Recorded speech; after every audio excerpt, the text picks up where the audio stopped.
Vamos a ir a la palabra del Señor rápidamente. Hoy me acompaña mi esposa y mis dos hijos. Bueno, los dos ya entraron a la escuela bíblica, pero mi esposa está ahí. A ver si te podés poner de pie. Bueno, ella es mi esposa, para los que no la conocen, muchas la conocen de la iglesia virtual también. Me gustaría que pudiera venir acá y dar un saludo también. No le había dicho nada que le iba a llamar a dar un saludo. Cualquier cosa, alguien me presta su casa hoy para dormir. Dios les bendiga, hermanos. Bueno, es un gusto de verdad estar aquí con ustedes. Estaba realmente deseosa, el Señor lo sabe, de conocerlos. Es un gozo enorme que hay en mi corazón por poder estar aquí junto a ustedes, estar en esa fraternidad de hermanos, ¿verdad? Acompañando también a mi esposo. Bueno, desearles que el Señor siga obrando en cada una de sus vidas. Veo la iglesia hermosa realmente, y para la gloria del Señor, están todos aquí. Bueno, desearles que el Señor siga obrando, prosperando su obra en cada una de sus vidas. Que Dios los bendiga, hermanos. Amén.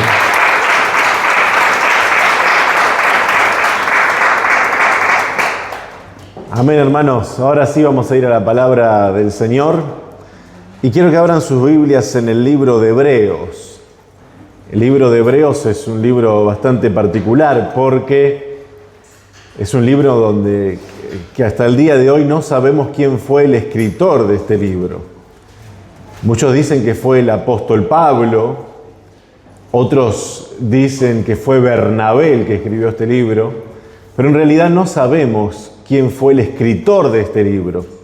Lo que sí sabemos es quién fue el autor de este libro, que es el Espíritu Santo de Dios, que inspiró a alguien a escribir lo que nosotros conocemos, la carta a los Hebreos. Y hermanos, ¿de qué trata básicamente esta carta? Porque es una carta bastante extensa si uno la compara con Timoteo, con Pedro, con Judas incluso, con Corintios. Son cartas, Corintios también es bastante larga, al igual que Romanos, pero el resto de las cartas que aparecen en el Nuevo Testamento son bastante breves, escuetas, no por eso menos profundas.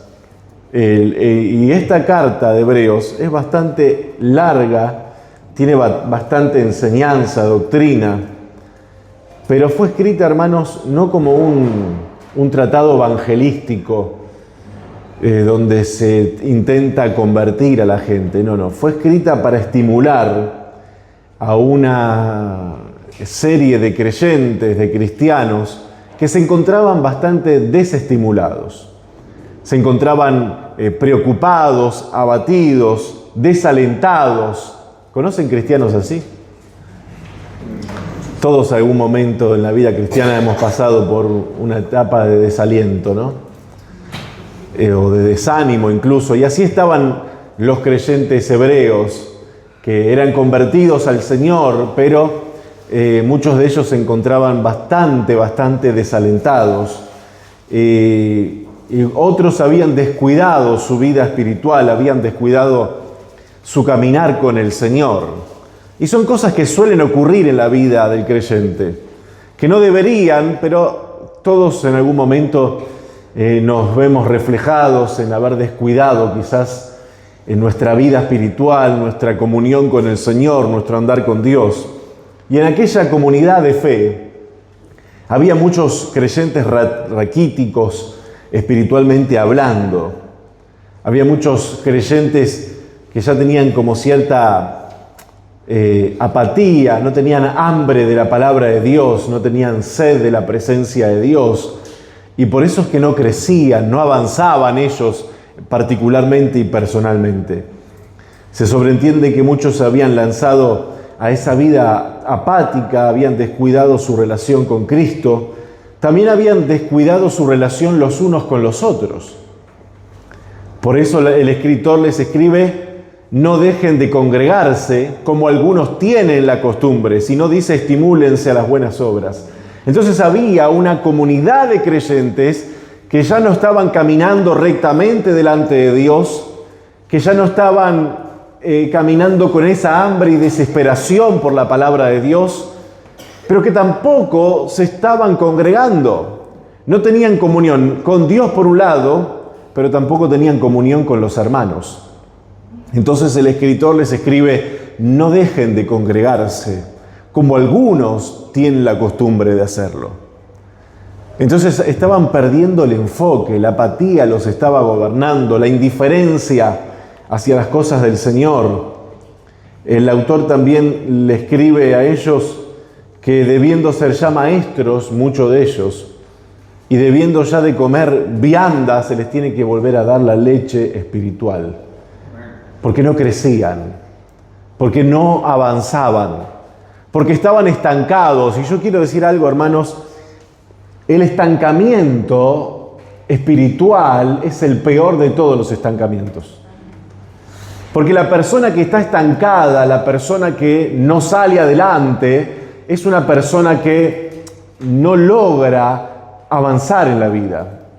Y lo único que hace es moverse. Y hay gente que se mueven y se mueven y se mueven en un mismo lugar, pero no avanzan.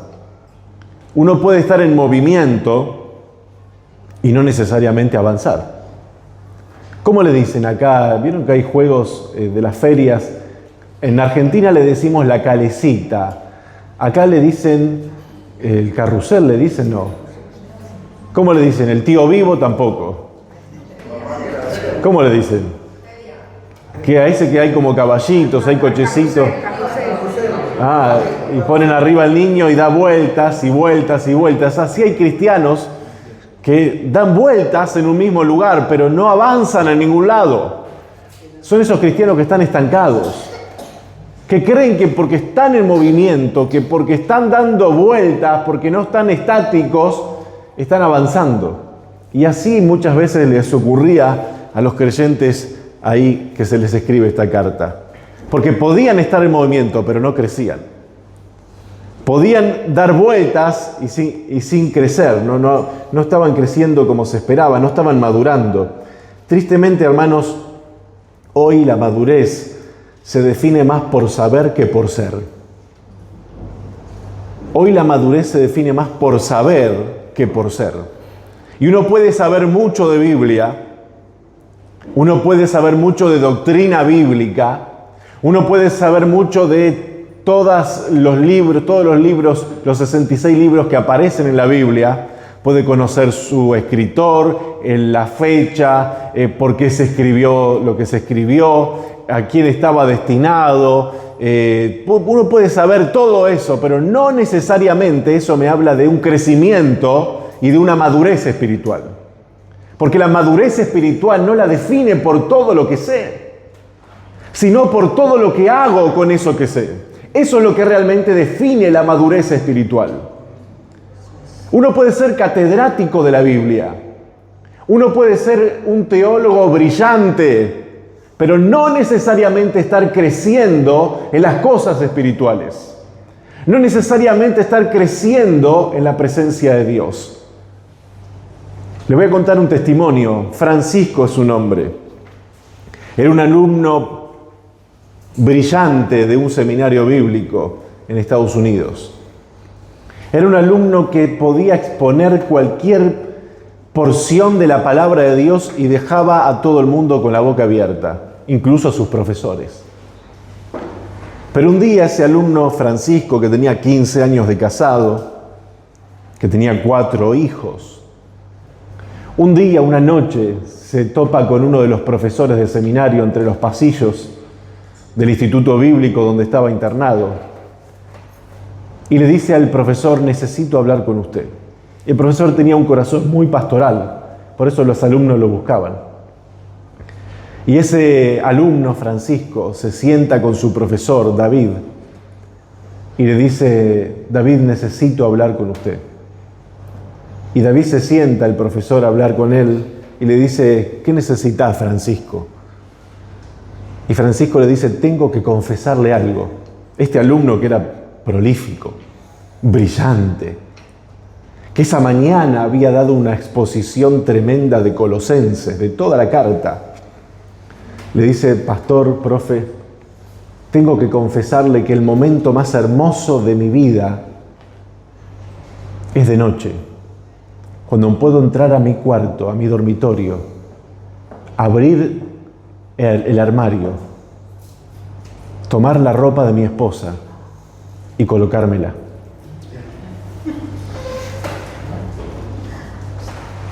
Un brillante estudiante, un hombre por 15 años casado, alguien que dejaba con la boca abierta a todos por su supuesta sabiduría, pero que no estaba siendo transformado por el poder de la palabra de Dios, que no estaba siendo transformado por el poder del Espíritu de Dios. Cuando el profesor escuchó eso, no podía creer, y lo primero que dijo fue, por dentro, no puedo creer lo que estoy escuchando. El mismo que hoy dio cátedra de Colosenses, de mañana temprano, es el mismo que ahora de noche me está diciendo que hace años le gusta vestirse como una mujer. Y eso nos habla, hermanos, de la cantidad de gente que en las iglesias pueden tener la cabeza muy grande, llena de teología, llena de doctrina, llena de enseñanza, pero el corazón muy vacío porque no están llenos de la presencia del Espíritu Santo de Dios, porque no están llenos de la unción de Dios, porque no están llenos de la autoridad de Dios.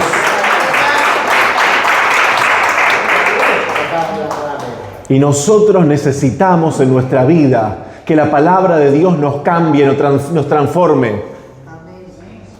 Si no, nos vamos a convertir en personas que tienen suficiente conocimiento teológico, pero poco conocimiento de la presencia de Dios. Y está bien conocer las doctrinas, y está bien conocer la palabra de Dios. De hecho, yo tengo un libro que lo editó la hermana Saray, que está por allá. Y en uno de los capítulos hablo de la importancia de conocer la palabra de Dios, pero también al Dios de la palabra. La palabra de Dios y al Dios de la palabra. Pero hay gente que se dedica solamente a conocer la palabra de Dios. Pueden hablar todos los idiomas bíblicos que hay. Pueden dar cátedra en todo el mundo, pero si no está, esa palabra no está transformando sus vidas, no está modelando sus vidas, esa palabra no está teniendo ningún efecto. ¿Por qué Dios envía la palabra a nuestras vidas? Para cambiarnos, para transformarnos.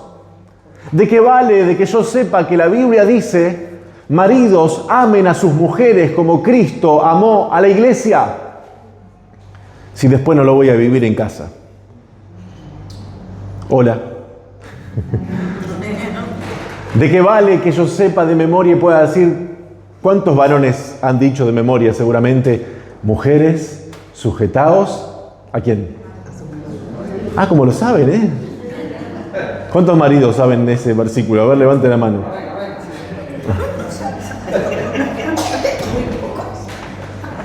Pero está muy bien. Ahora, lo bueno es que se practique. Que uno practique la palabra de Dios. Que la mujer amorosamente pueda saber que su marido es la cabeza del hogar, el líder que Dios puso, el hombre que tiene los pantalones, no como el alumno que hablé recién. Tenía la falda, ese se ponía la falda. El hombre que tiene los pantalones, pero que ama a Dios, que ama a su esposa, que ama a sus hijos, que es un hombre que se sacrifica por su familia, que es un hombre que representa la presencia de Dios en el hogar, que es un hombre que carga con la presencia de Dios. Entonces, hermanos, no es está bien todo el conocimiento bíblico que tengamos. Dios quiere, hermanos, que nos llenemos cada vez más de conocimiento bíblico, pero cuidado, porque si ese conocimiento no está haciendo un cambio en mi vida, ese conocimiento no sirve para nada. Para nada, como le ocurrió a ese alumno que tenía mucho conocimiento, pero una vida espiritual muy pobre. Entonces, el escritor a los hebreos y el autor, que es el Espíritu de Dios, quiere alentar a estos creyentes que estaban desalentados, que conocían la palabra, pero tenían ese sentimiento de frustración. El autor les escribe para exhortarles, para darle ánimo, porque tenían un corazón bastante apocado. Entre otras cosas, les recuerda que Dios no los va a dejar ni los va a desamparar. Les anima afirmando que pronto regresará el Señor a buscar a los suyos y que por lo tanto les dice, no pierdan vuestra confianza. No vuelvan atrás, dice, nosotros no somos de los que retroceden. Hebreos capítulo 10 dice, nosotros no somos de los que retroceden, sino de los que avanzan, de los que siguen hacia adelante, de los que van hacia la meta, el camino que Dios ha trazado para nuestras vidas.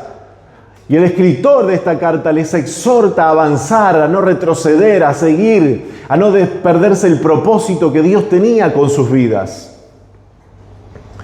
El Espíritu de Dios también les menciona el peligro inminente de deslizarse de la fe verdadera. Y el título de este mensaje es, a ver si lo tienen allá el título, muy bien, deslices espirituales.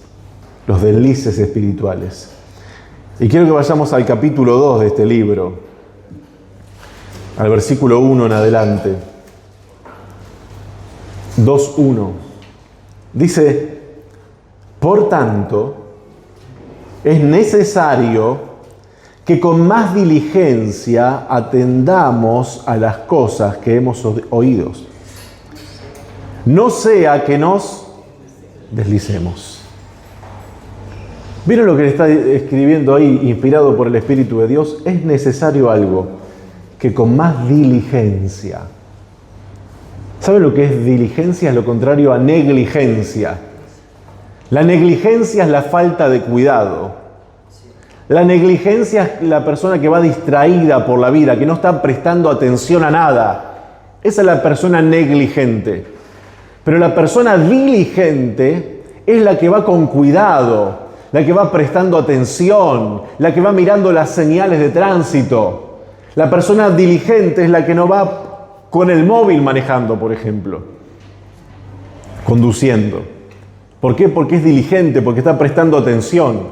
Y Dios quiere en nosotros, hermanos, que seamos personas que presten atención a las señales de advertencia que Dios nos hace. Porque yo quiero decirles algo, hermanos, un desliz no es como una caída repentina. Un desliz es algo que se va dando progresivamente.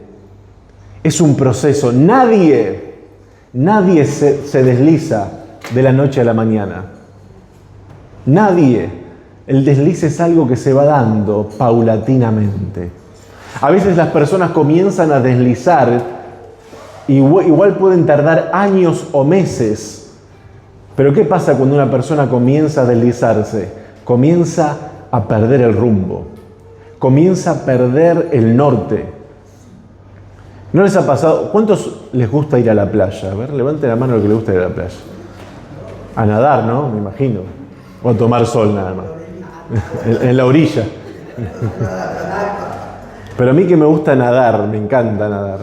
A veces hemos ido con mi esposa a la playa y ella se queda en la arena porque no le gusta mucho el agua. No que no le gusta bañarse, no, le gusta bañarse, sí. No le gusta el agua de mar. Tengo que aclarar, porque después dice el pastor, dijo que a la esposa no le gusta el agua.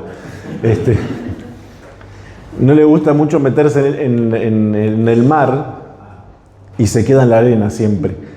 Pero a mí me ha pasado a veces que sin darme cuenta, el agua, si uno no se comienza despacito a deslizarlo del enfoque donde estaba. Y cuando te querés dar cuenta estás súper lejos, pero tampoco estás derecho como estabas, sino que estás en cualquier otra parte. ¿A cuántos les ha pasado eso? Bueno, eso es el desliz que habla la palabra de Dios. Que como es tan paulatino, que como es tan progresivo, que no es violento.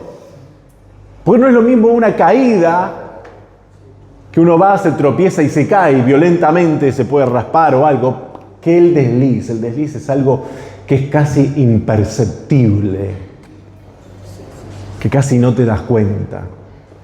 Pero hay cosas internas nuestras que el Espíritu de Dios nos marca como señales y que nos muestra que nos estamos deslizando. Que nos muestra que estamos perdiendo el enfoque, que estamos perdiendo el rumbo, que no estamos en la posición y en el lugar donde Dios quisiera que estemos.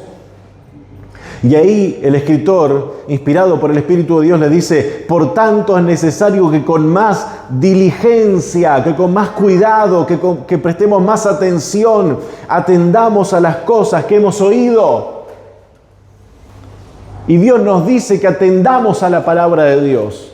Y Dios nos dice que prestemos atención al mensaje de la palabra de Dios, a lo que hemos oído durante años. Que el culto dominical no sea simplemente algo en el que vengo, saludo a los hermanos, tomo un café ahí con té o con lo que sea, me siento, canto 4 canciones, escucho los anuncios, luego viene la palabra, saludo a los hermanos, me voy para mi casa y nada más. Eso no es la voluntad de Dios para nuestra vida. La voluntad de Dios no es simplemente que vengamos a este lugar simplemente a rellenar un tiempo de domingo. La voluntad de Dios es que atendamos a la palabra de Dios, pero que permitamos que el Espíritu de Dios transforme nuestra vida. La voluntad de Dios es que la palabra de Dios nos moldee. La voluntad de Dios es que la palabra de Dios cambie cosas en nuestra vida que necesitan ser cambiadas. Y recuerda, hermanos, la madurez tuya no es todo lo que sepas, sino qué haces con lo que sabes. ¿Qué haces con lo que sabes? Y le dice que tienen que prestar atención con diligencia a las cosas que han oído. No sea que nos deslicemos, dice el autor a esta carta. Entonces, hermanos, 2 cosas quiero mencionar hoy. Por lo menos 2 cosas, si nos da el tiempo. Pero 2 cosas importantísimas que quiero mencionar hoy, que nos hacen deslizarnos y a la postre apartarnos de Dios y como consecuencia del propósito de Dios para nuestras vidas. Que son 2 señales en nuestra vida que el Espíritu de Dios nos dice, esas cosas son pequeños deslices que comienzas a tener. Cuando ustedes encuentran un cristiano que de repente capaz que el domingo pasado estuvo acá, o hace 3 meses que no lo ven y que estaba acá, y dice, no sé, estaba viniendo lo más bien y de repente no vino más. Esos de repente no existen. Son realmente rarísimos. Porque una persona comienza, uno físicamente puede estar acá, pero haberse deslizado hace tiempo hacia otros rumbos. Cuando Moisés sacó a Israel de Egipto, Israel era un pueblo muy quejumbroso, muy murmurador e ingrato. Pero Esteban dice algo en su sermón en Hechos 7, que no lo vamos a buscar. Dice que aunque ellos salieron físicamente de Egipto, dice en su interior y en su corazón habían regresado ahí. Lo que quiere decir que uno físicamente puede parecer algo, pero en el interior. ¿Y por qué creen que la palabra de Dios, sobre toda cosa que cuidas, dice, debes cuidar tu corazón? Porque es ahí en el corazón donde comienzan estos deslices. Es en el corazón donde la persona comienza a tener luchas, en la mente también. Pero es donde comienza esa guerra espiritual que nos hace que nos vayamos deslizando. Por eso el título de ese mensaje es Deslices espirituales, cuidando nuestra vida espiritual. Yo sé que a todos nosotros nos gusta cuidar nuestras cosas. Hay gente que cuida mucho el coche, otro que cuida mucho la casa, las hermanas cuidan mucho las vajillas. Hasta los tupper cuidan, ¿no? Vieron que las hermanas, no sé qué tienen los tupper, los tupperware, no sé cómo le dicen acá. Sí. Los tupper que no sirven para nada, ¿no? Sirven para mucho, sí, pero tampoco es que sea algo valiosísimo. Pero no sé por qué las hermanas suelen tener... Mirá que me tenés que devolver, pues yo lo digo con propiedad, porque en Tenerife nos hacen comida las hermanas mucha comida, nos tienen muy mal criados en Tenerife. Y siempre me encargan, pero me tenés que devolver el... Y como yo soy pobre, ¿qué hago? Compro helado y cuando se termina el helado, ahí tengo el tupper. Y no me hago mala sangre. Entonces, hermanos, uno cuida lo que quiere o lo que piensa que que es valioso, pero sobre todo lo que tenemos que cuidar nuestra vida espiritual. ¿Cómo estamos caminando delante del Señor? ¿Cómo está creciendo el amor de Dios? ¿Está creciendo el amor? Nos preguntamos a veces, Señor, ¿tu amor está creciendo en mí? Porque les recuerdo que en el libro Apocalipsis aparece una iglesia que tenían obras, que eran celosos de la sana doctrina, que no toleraban a los falsos apóstoles y un montón de otras cualidades hermosas. Sin embargo, el Señor le dice, está bien todo eso, pero tengo algo contra ti, que has dejado tu primer amor. Y eso de dejar el primer amor no es que cuando recién me convertí, salía y repartía tratados y oraba y no me perdí una vigilia. No, dejar el primer amor es que Cristo deja de ser el primer amor de nuestras vidas. Y otros amores comienzan a tomar su lugar. Que en el libro mío pongo el título también, Amores Peligrosos. Lo digo por si lo quieren comprar. Y entonces les decía, hermanos, que uno tiene que estar vigilando su vida. Y una de las cosas que nos muestran que nosotros podemos estar deslizándonos si no nos damos cuenta, lo digo no nos damos cuenta porque vuelvo a repetir algo que lo he dicho varias veces en este momento. No nos damos cuenta porque los deslices son imperceptibles muchas veces. Son tan suaves, son tan minuciosos, que muchas veces no nos damos cuenta. Pero quiero simplemente que nosotros veamos lo siguiente. Una de las cosas que nos muestra que me estoy deslizando es cuando comienzo a mirar lo que otros hacen o no hacen y comienzo a sacar conclusiones insensatas. Cuando uno mira el comportamiento ajeno y saca conclusiones, es cuando comienza a deslizarse. Y en los Salmos, en el Salmo 73, que lo vamos a buscar ahora, el salmista del Salmo 73, que se llamaba Asaf, que escribió por lo menos 10 salmos brillantes, realmente colosales cada uno de ellos, pero el salmista Asaf comenzó a deslizarse. Comenzó a desenfocarse, comenzó a perder el norte en su vida. Y dice el Salmo 73, vamos a ir rápidamente a ese Salmo.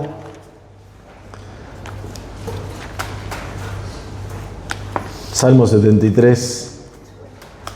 Este fue un hombre que comenzó a deslizarse nada más ni nada menos cuando comenzó a mirar lo que otros hacían, lo que otros no hacían, lo que él hacía y lo que en su entender Dios no hacía. ¿Por qué? Porque había perdido la perspectiva de la realidad de la vida. Había perdido el rumbo en su vida. Su corazón se estaba llenando de otras cosas. Y él comienza a deslizarse. ¿Saben por qué? Porque él comienza a ver que desde la perspectiva de él, las personas impías, los que no tenían temor de Dios, los que no estaban consagrados para Dios, él comienza a verlos y dicen, ¿qué pasa? Son prosperados. Los malos hombres, las malas mujeres, los que no tenían en cuenta a Dios, dice este salmista, prosperan, les va bien, gozan de la vida. Sin embargo, dice, sin embargo a mí, que estoy consagrado para Dios, que vivo para hacer la voluntad de Dios, me va mal, dice. No sé si alguna vez han tenido esos pensamientos ustedes. Yo los he tenido. Yo los he tenido. Y me identificaba muchísimo con este salmista. Miren lo que dice el 73.1, dice, ciertamente es bueno Dios para con Israel. Qué bien que empieza este salmo, ¿no? Porque empieza a decir que Dios es bueno. Porque empieza dándole la gloria a Dios, porque empieza teniendo una visión tan clara de quién es Dios, de la bondad de Dios, de la misericordia de Dios. Entonces, claro, cuando uno empieza a leer este salmo y lo primero que lee es eso, ciertamente es bueno Dios, realmente uno se anima, pero con el correr del salmo, mientras uno va analizando, se da cuenta que la perspectiva de ese hombre no era la correcta, porque dice, ciertamente es bueno Dios para con Israel, para con los limpios de corazón, como diciéndoles a todo el mundo, pero no es solamente bueno con Israel, es bueno con todos los que tienen un corazón limpio. Y hasta ahí vamos bien. Hasta ahí realmente le podemos dar la mano a salmista y decimos, estamos ok con lo que estás diciendo. Sin embargo, en el versículo siguiente, miren, en el primer versículo él está mirando a Dios. En el primer versículo está mirando cómo Dios trata a Israel y está mirando lo bueno que es Dios con los limpios de corazón. Pero en el segundo versículo dice, en cuanto a mí, casi se deslizaron mis pies. Por poco resbalaron mis pasos. En el versículo 3 nos da la respuesta. Porque tuve envidia de los arrogantes, viendo la prosperidad de los impíos. Un salmista. Qué linda canción que compuso, ¿no? Pero inspirado por Dios fue compuesta esa canción. Y él comienza muy bien, pero después comienza a abrirse. Comienza a desnudar su alma delante de Dios y de todos nosotros. Y comienza a reconocer que como hombre de Dios, porque era un hombre de Dios, era un salmista, era alguien importante entre el pueblo judío. Sin embargo, él dice, en cuanto a mí, casi se deslizaron mis pies. Por poco resbalaron mis pasos, pero él no solamente dice lo que le pasó, sino que sabe por qué le había pasado eso. Porque en el 3 dice, porque tuve envidia de los arrogantes. Hermanos, la envidia es un gran deslizadero. Cuando uno comienza a ver que al vecino que no tiene en cuenta a Dios, ese vecino que insulta a Dios, porque aquí en España lamentablemente el insultar a Dios es cosa muy común, lamentablemente. Ustedes saben a qué insulto me refiero. Ese vecino que insulta a Dios, esa familia que no tienen en cuenta a Dios y uno parece que les va tan bien. Y después uno se puede mirar a sí mismo y puede decir, y a mí me va tan mal. ¿Cómo puede ser? Pero cuidado, hermanos, porque la envidia es un deslizadero y el tener puesta la mirada en lo que hacen los demás es un deslizadero. Son señales del desliz espiritual en los que nos podemos estar metiendo. Porque fue lo que le pasó a ese hombre. Tenía envidia de los impíos. Tenía envidia de los... Hay que tenerle envidia a los impíos, ¿no? Tenía envidia de los arrogantes. Tenía envidia de los que ponían su boca contra el cielo. Llegaba a decir que los soberbios los coronaba... estaban coronados de todo tipo de bienes, que se mofaban de Dios, que hablaban con altanería, que ponían su boca contra el cielo, que su lengua paseaba la tierra. Sin embargo, dice que a ellos parecía que no eran turbados por nada. El salmista dice, con todo eso, ponen su boca contra el cielo, hablan mal de Dios, son blasfemos, son impíos, son implacables. Sin embargo, parece que no son turbados, que todo les va bien. Y muchas veces, hermanos, nosotros podemos caer en ese error. Ustedes saben que a mí me pasó un año, yo era soltero, y fue un año donde no sé por qué me iba todo mal. Muy mal me iba.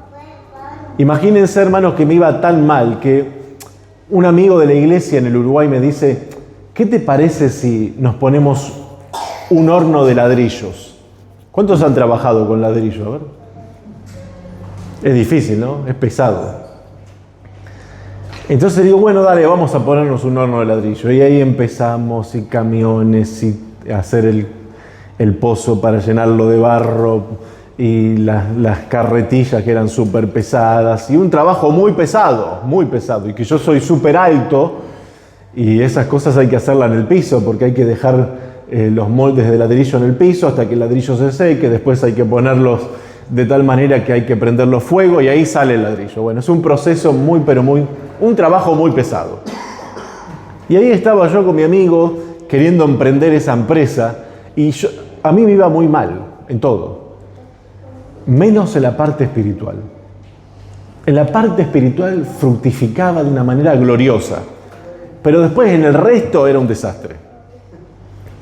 Estaba bien consagrado para Dios, hacía la voluntad de Dios, amaba a Dios, vivía en santidad, vivía en la obediencia a la palabra de Dios, no tenía otro tema que no sea Dios, ni siquiera miraba televisión porque estaba tan consagrado para Dios que cuando en mi casa prendía la televisión, yo me ponía de espaldas a la tele.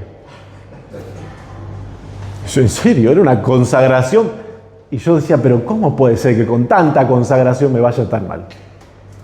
Y miraba a los otros, que nada que ver, y los veía como ellos pasaban en sus buenos coches, en sus buenas motos. Y a mí mi hermano me regaló una bicicleta. Y andaba con esa bicicleta para todos lados. Aparte se le pinchaba siempre, se le salía la cadena, era una bicicleta que era un desastre. Pero era mi único medio para moverme. Y un día fui al horno de ladrillo, estaba mi amigo esperándome. Él tenía su coche, le estaba bien, o tenía moto también. Y yo iba en bicicleta, por la ruta ahí, porque no me quedaba tan cerca, por la carretera ahí, pedaleando, cantando, orando al Señor, porque aunque me iba todo mal, estaba con gozo y alegría. Y en eso que dejo la bicicleta afuera, me meto como cualquiera de los otros días, bueno, vamos a hacer ladrillo. Mi amigo me decía, imagínate que ahora nos llama a una empresa 20.000 ladrillos. Y estamos, qué bueno, 20.000 ladrillos, ya hacíamos cuenta, vamos a ganar esto, lo otro. Y en eso que estoy todo entusiasmado con los ladrillos, miro dejé la bicicleta en la portera del campo. No la entré porque allá en donde yo vivía no había robos. Uno podía dejar lo que sea afuera, que no te lo robaban. Podíamos dormir con la puerta abierta, las ventanas abiertas. Un pueblo allá de donde es mi esposa, de 60.000 habitantes, donde nos conocemos todos. Y en eso que dejo la bicicleta afuera, ni pensar en ella, me doy vuelta así y no la veo. Me la habían robado. ¿Saben quién me la había robado? Un caballo. Un caballo que no sé, que apareció de la nada. Yo no sé si ese caballo lo mandó, quién lo mandó. Pero apareció de la nada, metió la pata de atrás entre los rayos de la bicicleta y se la llevó galopeando. Y yo le digo a mi amigo, mi bicicleta, lo único que tengo para moverme, apenas tenía para comer. Y en eso que el caballo, de los nervios que tenía, se fue, y de repente hace así una patada y la bicicleta vuela. Y ahí agarro la bicicleta, que ya no era una bicicleta, era, no sé qué era. Era un acordeón, ¿vieron los acordeones? Y me la llevo y digo, bueno, ya me voy para casa, ya está. Ya se terminó todo acá, se me terminó la vida también, ya no vale la pena seguir viviendo. Y en eso que voy, yo era soltero todavía, ni mira de casarme. En eso que voy, la voy llevando y voy quejándome con Dios. Y voy como el salmista diciéndole, pero Señor, yo no puedo creer. Y después hablaba con mi hermano, le digo, Nasa, vos sabés que, porque tengo un hermano mellizo. Digo, vos sabés, Nasa, que a mí me va todo tan mal, que si yo hoy me pongo una empresa de sombreros, mañana empiezan a nacer las personas sin cabeza. Entonces me voy a quedar sin vender sombreros. Porque Dios está congeniado o tiene algo contra mí que hace que me vaya todo mal. Pero no era eso. Es que Dios estaba tratando con mi vida. Es que Dios me estaba procesando. Y en eso que voy quejándome con Dios y le voy diciendo, no puede ser esto, pero yo me voy a ir. Yo le decía, yo me voy a ir de este país mugroso. Todavía que ni es el mío, porque yo soy argentino y estoy acá en Uruguay. ¿Qué estoy haciendo en este pueblo? Y en eso que voy, el Espíritu de Dios, ¿vieron cuando la palabra de Dios te viene por dentro y parece que te golpea de adentro para afuera? ¿A cuánto le ha pasado? Que parece que la palabra salta adentro. Y en eso que voy quejándome, Dios me dio un nombre y me dijo, Efraín. Me dijo, Efraín. Y yo entendí lo que me estaba diciendo. Porque Efraín significa, te voy a prosperar, te voy a bendecir en la tierra de tu aflicción. Por eso años más tarde nació mi primer hijo y le puse el nombre Efraín.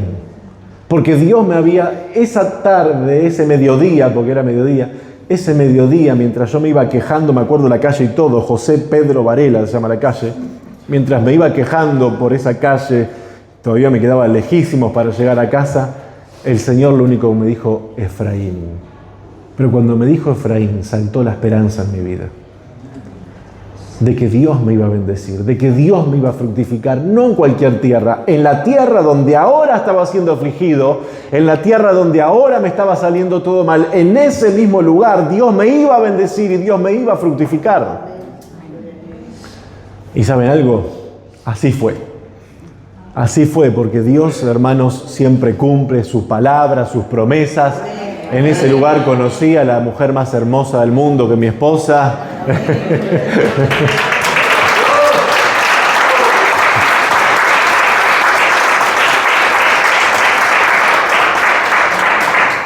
Tuvimos nuestro primer hijo, que es Efraín, el segundo lo tuvimos aquí en España, pero Dios nos bendijo, estábamos bien, muy bien económicamente, nos iban todo bien nos iba. Y cuando nos empezó a ir todo súper bien, que nosotros ya decíamos, no nos puede ir mejor, hasta Punta del Este nos íbamos de vacaciones, que Punta del Este es una parte de Uruguay donde va la gente rica, no va. Y nosotros nos dábamos el lujo, que no éramos ricos, nos dábamos el lujo de irnos de vacaciones a Punta del Este, y playa, y aquí y allá, y era una cosa formidable. Y cuando todo nos está yendo súper bien, Dios me dice, ahora se van a España a vivir.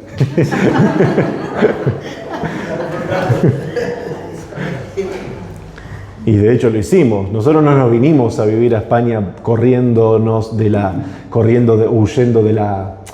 la guerra, ni huyendo de los peligros, porque Uruguay es un país muy tranquilo, ni huyendo de la miseria, porque yo en Uruguay tengo 2 casas heredadas por mi padre, yo tenía mis trabajos también, mi esposa también, ella es profesora en los colegios, le iba muy bien también, estaba todo bien. Sin embargo, Dios dijo, ahora que está todo bien, ahora se van a ir a España. Y así es Dios, hermanos. Pero ¿a qué les digo esto? Que me había pasado como el salmista. En cuanto a mí, se habían deslizado mis pies. Por poco habían resbalado mis pasos, porque tuve envidia de los arrogantes. Bueno, yo envidia nunca tuve ese sentimiento, pero sí veía la prosperidad de los impíos. Sí veía que a otros le iba bien y a mí me iba mal.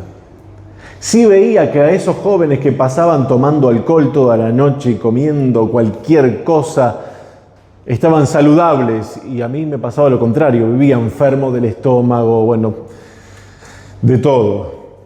Entonces yo veía una cosa, hacía la comparación conmigo, pero hermanos, cuando uno vive mirando lo de los demás, cuando uno comienza a comparar su vida con la de otros, es cuando uno comienza a deslizarse.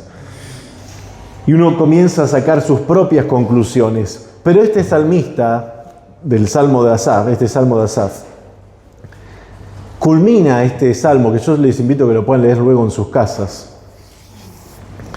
Porque miren cómo él comienza a terminar, cómo ya va llegando a finalizar este salmo. Dice el versículo 21, se llenó de amargura mi alma y en mi corazón sentía punzadas. Versículo 22, tan torpe era yo que no entendía. Era como una bestia delante de ti. Con todo yo siempre estuve contigo. Me tomaste de la mano derecha. Ahora ese hombre que se estaba deslizando, ahora vuelve a encauzarse. Vuelve a poner su vida espiritual en orden. Vuelve a poner a Dios en primer lugar y vuelve a tener en cuenta la presencia de Dios. Ya no le estaban importando ni los arrogantes, ni los soberbios, ni los impíos, ni los irreverentes, ni los que profanaban los santos. Ya no le importaba nada de eso. Ahora lo que él estaba haciendo era poner su mirada donde la tenía que haber puesto, que era en el Rey de Reyes y en el Señor de Señores. Mientras él no miraba al Rey de Reyes, él comenzó a deslizarse. Pero cuando comenzó a mirar a Dios, cuando sus ojos fueron abiertos, cuando comenzó a comprender la verdad de las cosas, él comenzó a volver a sentir en su vida la realidad de la presencia de Dios. Porque dice, era como una bestia delante de ti, con todo yo siempre estuve contigo, me tomaste de la mano derecha, me has guiado según tu consejo y después me recibirás en gloria. ¿A quién tengo yo en los cielos? Dice, sino a ti. ¿Vieron cómo cambia? ¿Vieron cómo este salmista cambia? Pero ¿saben cuándo cambió? Cambió cuando dice que entró en el santuario de Dios. Porque si ustedes lo leen, después lean en una de las partes dice, hasta que entrando en el santuario de Dios, comprendí el fin de ellos. Como diciendo, hasta que entré, no en el santuario físico, en otras palabras, hasta que entrando en la presencia de Dios, comencé a entender todas las cosas.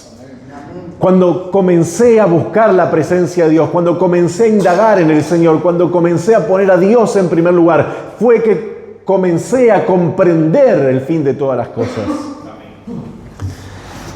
Y dice, me has tomado de la mano derecha, el 24, me has guiado según tu consejo, me recibirás en gloria. ¿A quién tengo yo en los cielos sino a ti? Y fuera de ti, nada deseo en la tierra. Mi carne y mi corazón desfallecen, mas la roca de mi corazón y mi porción es Dios para siempre. Porque aquí dice, los que se alejan de ti perecerán. Tú destruirás a todo aquel que de ti se aparta. Pero en cuanto a mí, el acercarme a Dios es el bien. He puesto a Jehová el Señor mi esperanza para contar. Qué bárbaro, cómo cambia este salmista, ¿no? Cómo comenzó deslizándose, que incluso dice, mis pies resbalaron. Cuando tenía un enfoque y una mirada donde no la tenía que poner, pero dice, pero cuando entré al santuario de Dios, comencé a mirar donde tenía que mirar. ¿Y dónde fue que empecé a mirar? Empecé a mirar la presencia de Dios. Empecé a mirar la bondad de Dios. Empecé a mirar la fidelidad de Dios. No me detuve en pensar lo que no tengo, sino lo que sí tengo. Y comencé a agradecer por lo que tengo. Y dice, y llegué a la conclusión de que ¿a quién tengo yo en los cielos sino a ti? Y fuera de ti, fuera de la voluntad de Dios, fuera de la presencia de Dios, no deseo nada en la tierra. Tu presencia es más hermosa que todas las cosas.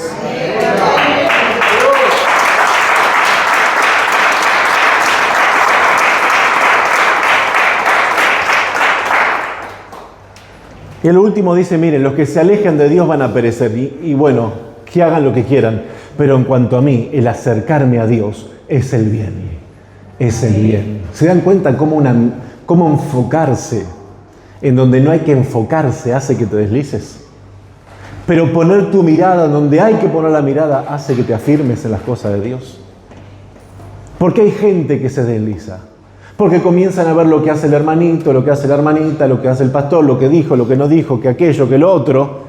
En vez de estar poniendo la mirada en el Rey de Reyes, en el Señor de Señores, en aquel que se subió a la cruz, en aquel que derramó su sangre y en aquel que venció a la muerte, a los principados y a las potestades, triunfando sobre ellos en la cruz del Calvario. En Cristo tenemos que poner nuestra esperanza y nuestra mirada, no en los hombres, sino solamente en la presencia de Dios. Y por último, lo otro que hace que nosotros nos deslicemos es dejar de autoanalizarnos a nosotros mismos a la luz de las Escrituras y mediante el Espíritu de Dios. Jesús mencionó una advertencia sobre el descuido interno que nos lleva al deslizamiento. Lucas capítulo 21. Lucas 21, y con esto ya voy terminando. Si el hermano del teclado puede ir pasando. Lucas 21.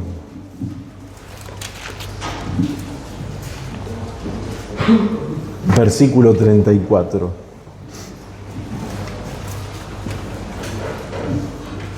Vamos a empezar desde el 33. El cielo y la tierra pasarán, dijo Jesús, pero mis palabras no pasarán. Y Jesús les dice algo más. Mirad también por vosotros mismos, que vuestros corazones no se carguen de glotonería, embriaguez y de los afanes de esta vida, y venga de repente sobre vosotros aquel día. ¿Qué nos está diciendo acá el Señor? Que si yo no reviso mi corazón, si yo no reviso cómo está mi vida espiritual, ¿de qué estoy llenando mi corazón? ¿De qué estoy llenando mi vida? Acá Jesús menciona 3 cosas que dice: mirad por vosotros mismos. Entonces, el segundo punto, el primero dijimos que nos hace deslizar el mirar lo que hacen los demás. Y nos hacen volver al cauce, mirar al Señor. Pero el segundo punto nos hace deslizar cuando dejamos de mirar por nosotros mismos. Cuando dejamos de autoexaminarnos. Hermanos, tú tienes que ser autocrítico con tu vida, pero siempre recordándote y predicándote el Evangelio de la gracia de Dios. No seas autocrítico para condenarte. No seas autocrítico para autoflagelarte. No seas autocrítico para siempre estar amargado. Dios no te llamó a la vida cristiana para que estés amargado, sino para que disfrutes de tu Padre Celestial que te ama. Dios te ama. Dios ama tu vida. Dios se complace en tu presencia. Dios se complace en tener comunión contigo. Eres objeto del amor de Dios. Y no importa lo grave del pecado, no importa lo bajo que hayas caído, la gracia de Dios va hasta allí para levantarte nuevamente. La presencia de Dios trae fortaleza a tu vida. Y acá, hermanos, el Señor nos dice que otras cosas que nos hace deslizar es cuando dejamos de mirarnos y analizarnos a la luz de la palabra y mediante ella permitir que el Espíritu de Dios nos cambie. Mirad por vosotros mismos, dice Lucas 21:34, que vuestros corazones no se carguen de glotonería. Y no solamente está hablando de la glotonería física, que también es mala, pero está hablando de una glotonería espiritual. ¿Qué estás comiendo? ¿Con qué te estás alimentando? ¿Con qué te estás alimentando? Espiritualmente hablando.